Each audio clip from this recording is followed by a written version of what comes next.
Hi, good afternoon po Sir Earl J. Den Dantes. Sir, ito po yung actual video test ng order nyo.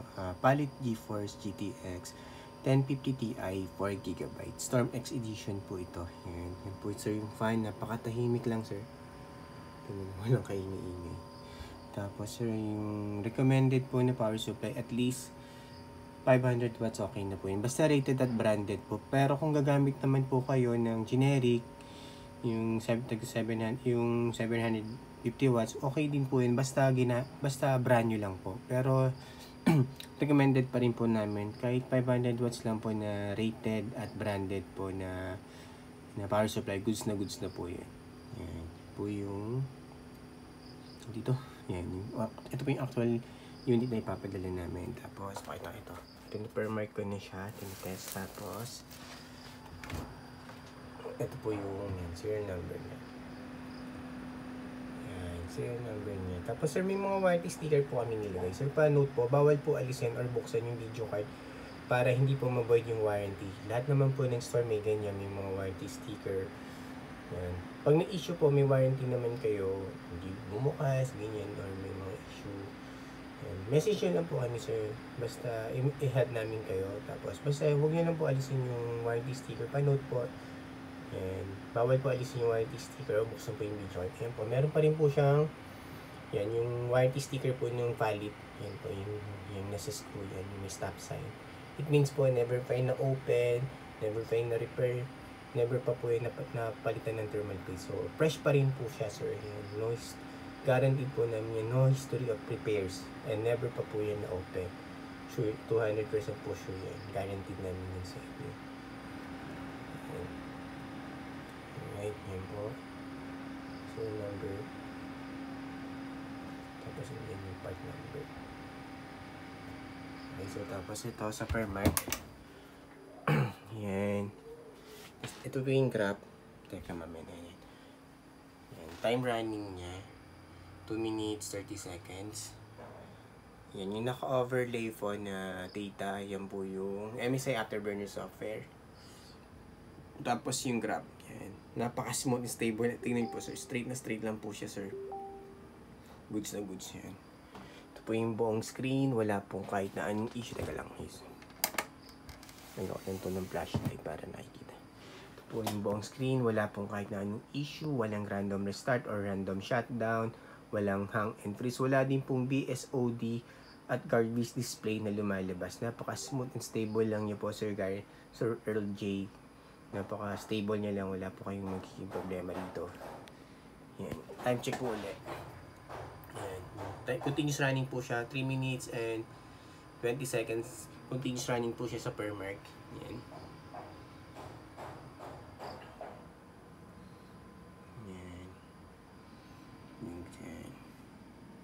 Stable lang po yun, sir. Pasensya na po kayo, sir, na medyo na-delay yung test natin.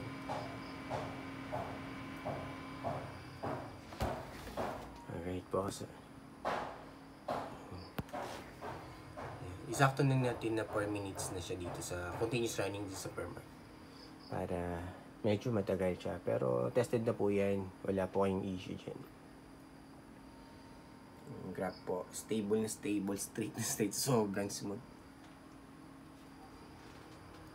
Yan, 4 minutes and 10 seconds na po siya. Continuous running sa permark, stable na stable lang po. Okay, close ko na po to Sir Earl J. Excuse me. Tapos ito po yung GPU-Z. Full details and specs po sa GPU-Z. Yan.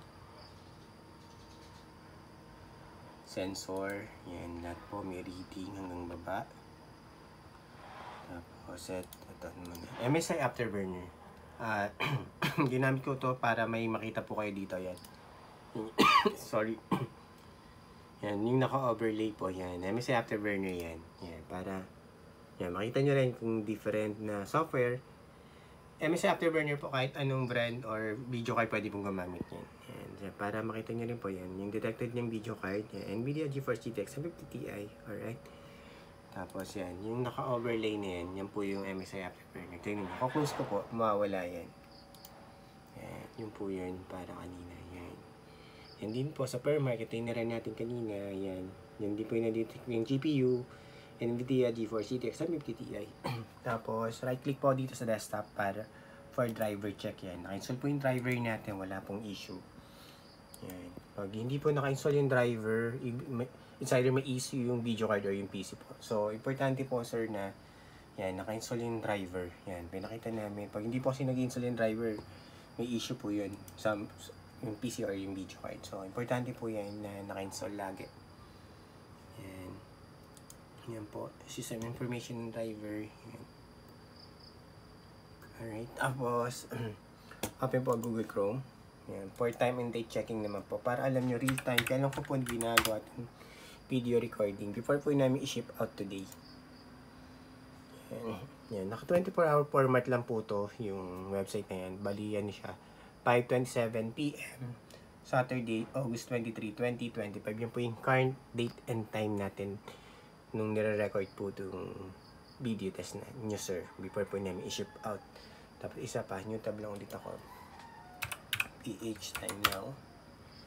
Yan. Actually, pag nag-Google search tayo ng time yan, meron na rin siyang lumalabas. Pero yan. Dito tayo sa website para meron tayong machi-checkan. Yan. So, yan po. Same lang. Yan. Bali, yan. Meron siyang analog na time. Bali, ano siya? 5:28. Same lang po sa kanina. 5:28 PM, Saturday, August 23, 2025. Yan po yung current date and time natin. Real time po, sir. Yung record mo natin itong video test. Yan. Tapos, so gusto nyo po i-double check yan po yung website. Yan po. Kunin nyo po yung double check yung website na yan. Para ma-check nyo po kung legit at kung real time. Ito din po isa. Yan, sir. So, yun po. So, yun lang, sir. Close ko na to and shutdown. Para mapa-ship out na po namin kung mahabol po today or tomorrow na po ng umaga. Yan. Pag ano na po yun, namatay yung ito. Yung RAM. Yan, okay na. Tapos yan po yung yan, yung pan po, buong buo po siya sir. Walang issue, walang putol, walang sira po.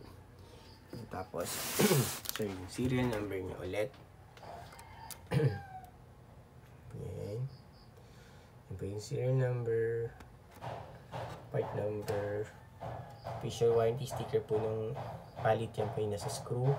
It's saying po na never po yung na-open or na-repair. Warranty sticker po. Please note sir, bawal po alisin yung warranty sticker or buksan po yung video card para po hindi ma-void yung warranty. Tapos sa power supply po, kung meron na po kayong rated at branded na power supply, at least minimum 500 watts, goods na po. Kahit 450 watts, basta rated at branded po. Kung wala naman po, generic po yung gamit nyo, as long as binili po siya ng brand nyo, medyo bago-bago pa, pwede pa rin yun. Pero pag nag-budget kayo, kung generic po yung power supply nyo, mas better po na palitan nyo ng rated at branded. Mas okay po mag-invest sa mga rated at branded po na power supply. Okay, sir. Sir RJ, yun lang po sir. Thank you po sa tiwala for trusting our shop. Thank you po sir. Bye.